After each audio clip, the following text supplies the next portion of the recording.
สวัสดีครับอ๋อมาที่ดอกไม้บ่ นี่ดอกไม้นะจ้าทำบุญจ้า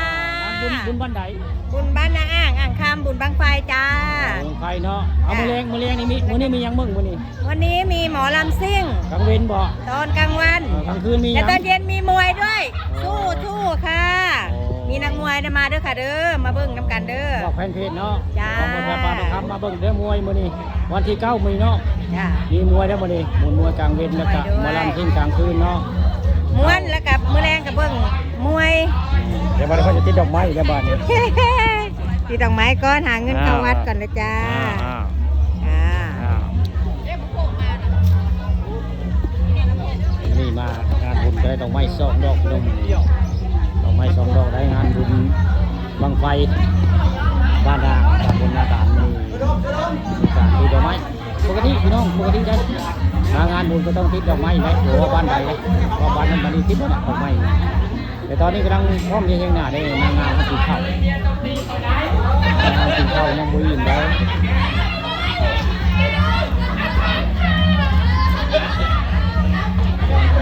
ข้าวยังบ่อิ่มเลยง่ายสักหน่อยนี่นางงามกะสิพรให้บังไฟลงไปวัดป่าบ้านนางตำบลนาตาลอำเภอตะงอยได้ยังไม่ได้เวลาเลยว่ะอันนั้นได้นางงามกินข้าวยังบ่อิ่มพี่น้องนี่ตื่นแขกตื่นคนได้แขกบ้านมาเฮือนก็ต้องตื่นแขกคือยกยอเข้าซะก่อนสิลำสิพรให้ลงไปวัดป่าบ้านนางตำบลนาตาลจะไปได้นางงามเพิ่นเข้าใส่เป็นนางงามวัดตะงอยสงสัยเป็นนางงามวัดตะงอยให้บางวันงานประจำปีก็คือออกช่องฝันทำผสมประจำนี่คือจำได้ในคนคนแต่สงสัยตะงอยก็คือภาพของนางงาม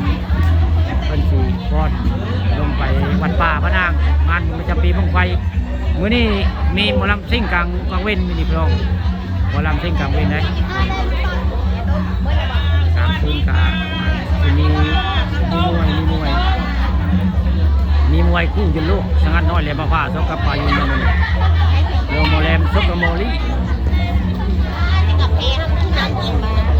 เป็นชายผู้หญิงภาพเหตุการณ์งานบุญประจำปีของบ้านอ่างหรือบ้านพันธคำมาชมอยู่มันนี่มาบ้านเกิดพระเจ้าวันงานเลยเอาภาพงานบุญบ้านพระเจ้ามาให้เบิ่งมาชมงานบุญประจำปีของชาวบ้านอ่างในบุญบังไฟเดี๋ยวผู้ข้าไปอยู่บ้านอื่นละไปเคยบ้านพวกศาสตร์วันงานจะว่ามาเอาภาพงานบุญพระเจ้ามาให้เบิ่งมาชม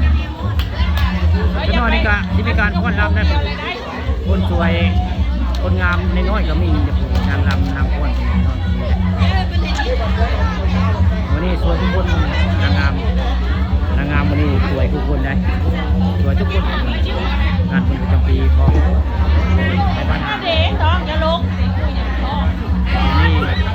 นางงามกำลังแต่งตัวให้เดียวได้สวยนะลี่อย่าต้องชอบว่าสวยลี่อย่าต้องลงตัวเองนี่สวย หลายบ้านหลายเมืองนางงามมาเหมือนหลายบ้านให้มาช่วยการงานมาป้อนในงานเป็นประจำปีของไทยบ้านนะ